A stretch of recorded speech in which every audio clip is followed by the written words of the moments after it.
नमस्कार। धर्म और ईश्वर ये शब्द हम रोज ही सुनते हैं, पर क्या हम इनके असली मतलब को समझते हैं? हाँ, ये सवाल तो है। आज हमारे पास श्री जयदयाल गोयनका जी की एक किताब है, धर्म और ईश्वर। उस पर आधारित कुछ नोट्स हैं, तो आज हम इन्हीं के जरिए जरा गहराई में उतरेंगे। बिल्कुल।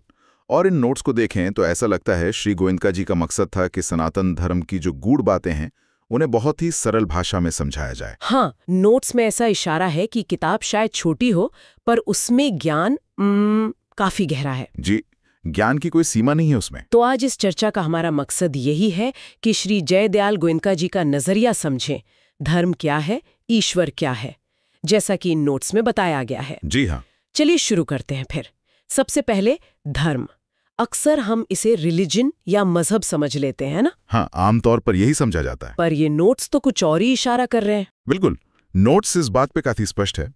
गोयनका जी के हिसाब से जैसा इन नोट्स में है, धर्म सिर्फ पूजा पाठ या कोई सेक्ट, कोई संप्रदाय नहीं है। अच्छा, तो फिर क्या है? ये उससे कहीं कहीं ज्यादा बुनियादी चीज है। इसे एक तरह का शाश्वत लौकिक नियम बताया गया है, मतलब एक eternal cosmic law. Eternal cosmic law. हाँ, वो सिद्धांत जो पूरे ब्रह्मांड को आप कह सकते हैं धारण करता है, उसे संभाले रखता है, एक व्यवस्था में रखता है। धारण करता है, इसलिए शायद धर्म शब्द ध्रे धातु से। हाँ बिल्कुल, जो धारण करे वही धर्म है, ये उसकी मूल भावना है। ये परिभाषा तो जो हम आम तौर पर सोचते हैं उससे काफी अलग है। ब्रह्मांड को धारण करने वाला नियम, इसका मतलब क्या हुआ? नोट्स इसे कुछ और खोलते हैं। हाँ, खोलते हैं। नोट्स इसे और साफ करने के लिए धर्म के अलग अलग स्तरों की बात करते हैं, लेवल्स की। अच्छा, जैसे? पहला है सनातन धर्म। ये वो शाश्वत, मतलब हमेशा रहने वाला यूनिवर्सल सत्य है जो टाइम, स्पेस, सिचुएशन इन सब से परे है। मतलब जो कभी बदलता नहीं है। हाँ, जो कभी नहीं बदलता। वो बेसिक प्रिंसिपल्स। ये वो बेसिक प्रिंसिपल्स हैं जिन पर ये पूरी सृष्टि, ये क्रिएशन टिकी हुई है। ये तो हुआ सबसे फंडामेंटल लेवल। इसके बाद नोट्स में आता है सामाजिक धर्म।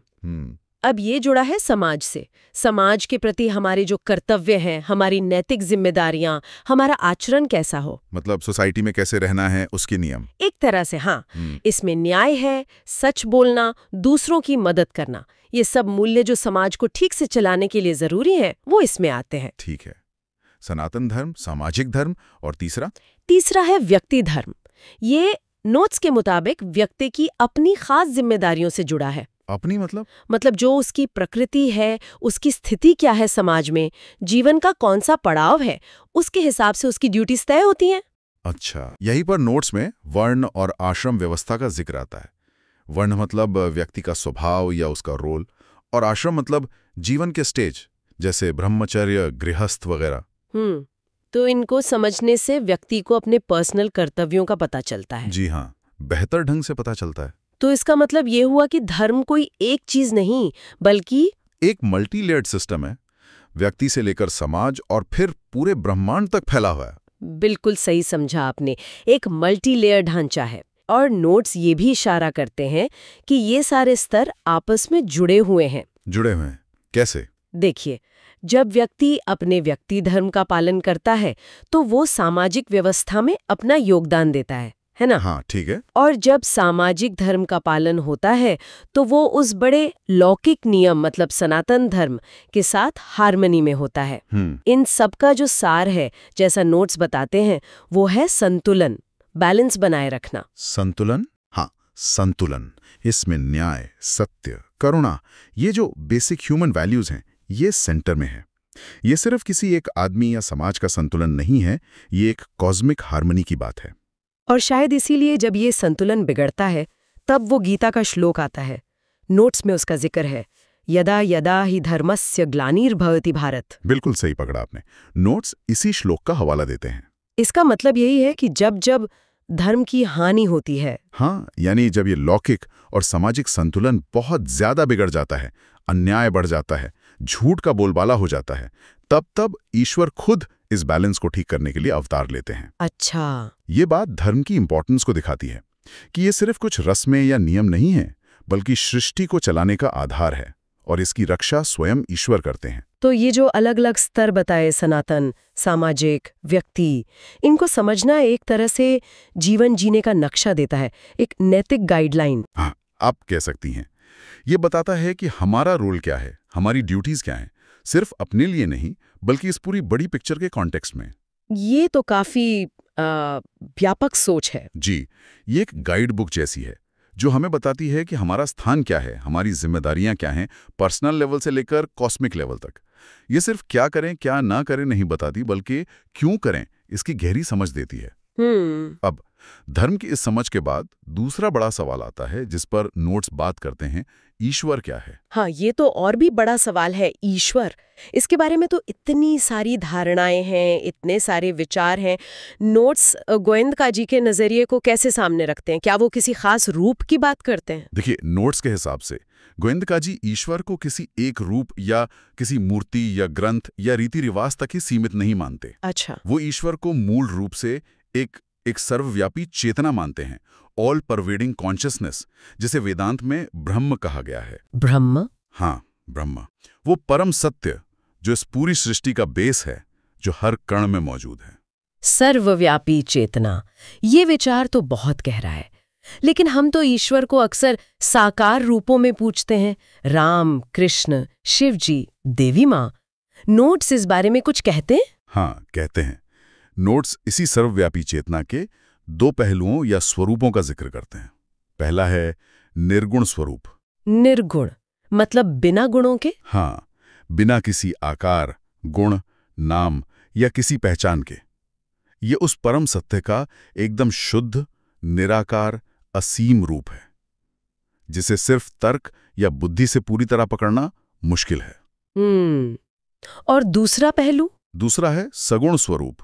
ये ईश्वर का वो रूप है जो भक्तों के लिए है, उनकी श्रद्धा, उनके प्रेम के लिए। एक खास आकार, गुण और लीलाओं के साथ प्रकट होता है। जैसे हमारे देवी देवता? जी बिल्कुल, जैसे अलग अलग देवी देवताओं के रूप जिन्हें हम पूजते हैं। नोट से साफ करते हैं कि ये जो सगुण रूप है, ये उसी निर्गुण ब्रह्मा का ही प्रकट रूप है, भक्तों पर कृपा करने के लिए। ये बात तो बड़ी दिलचस्प है। अक्सर लोग निर्गुण और सगुण को बिल्कुल अलग मान लेते हैं, या कभी-कभी विरोधी भी। पर नोट्स कह रहे हैं कि ये एक ही सिक्के के दो पहलू हैं। बिल्कुल, नोट्स इसी बात पर जोर देते हैं। ये कॉन्ट्रडिक्टरी नहीं है, बल्कि एक ही अल्टीमेट रियलिटी के दो डायमेंशंस हैं, जो अलग अलग नजरियों और कह सकते हैं जरूरतों को एड्रेस करते हैं। अच्छा। इसको समझाने के लिए नोट्स में उपनिषदों का एक बड़ा मशहूर वाक्य भी दिया है, एकम सत विप्रा बहुधा वदंती। हाँ, ये तो सुना है। इसका मतलब है सत्य तो एक ही है, पर ज्ञानी लोग उसे अलग अलग नामों से पुकारते हैं या बताते हैं। जी, ये वाकई अनेकता में एकता का एक बहुत सुंदर दर्शन है। सच में। और नोट्स भगवद गीता के नजरिए का भी जिक्र करते हैं, जहां कहा गया है कि ईश्वर ही सभी प्राणियों को बनाने वाले हैं, वही सबके कर्मों के साक्षी हैं, गवाह हैं, और वही सबका अंतिम सहारा या आधार है। मतलब सृष्टि की हर चीज, हर घटना, हर प्रोसेस उसी एक परम चेतना की ही अभिव्यक्ति है। हाँ, बिल्कुल यही। तो अगर ईश्वर हर कण में मौजूद चेतना है, चाहे उसे निर्गुण समझें या सगुण रूप में महसूस करें, तो इसका हमारी रोजमर्रा की जिंदगी पर क्या असर पड़ना चाहिए? नोट्स इसके प्रैक्टिकल साइड के बारे में क्या बताते हैं? नोट्स का सार यही है कि इस समझ को सिर्फ दिमागी तौर पर नहीं रखना है, इसे अपने अनुभव में उतारना है। अनुभव में उतारना मतलब इसका प्रैक्टिकल पहलू ये है कि हर काम में, हर जीव में, प्रकृति के हर नज़ारे में, यहाँ तक कि अपनी हर सांस में उसी ईश्वर को, उसी चेतना को देखने की, महसूस करने की कोशिश करना। ये सुनने में जितना आसान लग रहा है, शायद उतना ही क्रांतिकारी भी है। हाँ, है तो। अगर हर इंसान में, हर चीज में वही एक चेतना है, जैसा नोट्स बता रहे हैं, तो फिर भेदभाव, नफरत, ऊंच नीच, इसका तो कोई आधार ही नहीं बचता। आपने बिल्कुल सही पॉइंट पकड़ा। नोट्स का इशारा इसी तरफ है। ये एक ट्रांसफॉर्मेटिव विजन है। ये समाज हमें एकत्व की ओर ले जाती है, जहां मैं और दूसरा, ये भेद धीरे धीरे मिटने लगता है। ये दुनिया को देखने का, लोगों के साथ व्यवहार करने का नजरिया पूरी तरह बदल सकता है। सही बात है। अब यहाँ एक स्वाभाविक सवाल उठता है, हमने धर्म को समझा, ईश्वर को समझा, इन दोनों के बीच का रिश्ता क्या है, क्या कनेक्शन है? नोट्स इस पर क्या कहते हैं? हाँ, ये जानना तो बहुत जरूरी है। क्या धर्म और ईश्वर दो अलग अलग चीजें हैं या जुड़े हुए हैं? नोट्स के अनुसार इनका रिश्ता बहुत गहरा है, अविभाज्य है, जिसे अलग नहीं किया जा सकता। अच्छा। धर्म का सही मायनों में पालन करना, वही असल में ईश्वर की इच्छा के अनुसार चलना है। ईश्वर की इच्छा? हाँ, वो जो शाश्वत लौकिक नियम है यानी धर्म, वो उसी सर्वव्यापी चेतना यानी ईश्वर की ही व्यवस्था है, उसी की अभिव्यक्ति है। धर्म उस ईश्वरीय विधान को दिखाता है जिसके हिसाब से ये ब्रह्मांड चलता है। इसको जरा और साफ करेंगे? मतलब धर्म का पालन करना, ईश्वर की इच्छा पूरी करना कैसे हुआ? नोट्स इसे ऐसे समझाते हैं कि जब हम धर्म के मूल सिद्धांतों जैसे सच बोलना, अहिंसा, करुणा, न्याय, निस्वार्थ सेवा, इनके अनुसार जीते हैं, अपनी ड्यूटीज पूरी करते हैं, तो हम असल में उस डिवाइन ऑर्डर के साथ, उस ईश्वरीय व्यवस्था के साथ हार्मनी में आ रहे होते हैं। अच्छा। तालमेल बिठा रहे होते हैं। हाँ। तालमेल बिठा रहे होते हैं। हमारा हर सच्चा, नेक और दया वाला काम उस परम चेतना की ही पूजा बन जाता है, चाहे हम उसे किसी नाम से पुकारें या न पुकारें। अच्छा। तो मतलब कर्म ही पूजा बन जाते हैं, अगर वो धर्म के हिसाब से हो? बिल्कुल बिल्कुल। इस नजरिए से देखें तो धर्म वो रास्ता बन जाता है, वो मार्ग जिस पर चलकर हम उस परम चेतना यानी ईश्वर तक पहुंच सकते हैं, या कहें कि उसके साथ एक हो सकते हैं। तो निचोड़ क्या निकला? जैसा नोट से इशारा कर रहे हैं, धर्म साधन है, रास्ता है, और ईश्वर साध्य है, मंजिल है। धर्म वो प्रोसेस है जिससे हम अपने असली स्वरूप को पहचानते हैं, जो कि ईश्वरीय ही है। ये व्याख्या तो धर्म और ईश्वर के रिश्ते को काफी क्लियर कर देती है। अब सबसे जरूरी सवाल पर आते हैं। ये सब ज्ञान, ये सब बातें, इनका प्रैक्टिकल इस्तेमाल क्या है? हम अपनी रोज की जिंदगी में इसे कैसे उतारें? जानना एक बात है, जीना दूसरी। नोट्स इस पर कुछ गाइडेंस देते हैं? हाँ बिल्कुल। नोट्स सिर्फ थ्योरी बताकर नहीं छोड़ते, वो आत्मनिरीक्षण पर, सेल्फ रिफ्लेक्शन पर और अभ्यास पर जोर देते हैं। अच्छा। वो हमें कुछ गहरे सवाल पूछने को कहते हैं, खुद से पूछने को, जैसे क्या मेरे काम सच पर आधारित हैं? क्या मैं अपने परिवार, समाज और खुद के प्रति जो मेरी ड्यूटीज हैं उन्हें पूरी ईमानदारी से, निष्ठा से निभा रहा हूं या निभा रही हूं? ये सवाल तो आईना दिखाने वाले हैं। और क्या सवाल हैं जिन पर हमें सोचना चाहिए? एक और बहुत जरूरी सवाल जो नोट्स उठाते हैं, क्या मैं जीवन की भागदौड़ में अलग अलग रोल निभाते हुए हर पल या ज्यादा से ज्यादा समय उस सर्वव्यापी ईश्वर की मौजूदगी को याद रखता हूं? क्या मैं अपने कामों में, अपने रिश्तों में उस डिवाइन कॉन्शियसनेस को महसूस करने की कोशिश करता हूं? ये सवाल हमें ऊपरी जिंदगी से उठाकर एक गहरी अवेयरनेस की तरफ ले जाते हैं। सच में ये सवाल पूछना ही शायद साधना की शुरुआत है। क्या नोट्स कुछ खास अभ्यास या तरीके भी बताते हैं? हाँ, नोट्स कुछ प्रैक्टिकल सुझाव भी देते हैं।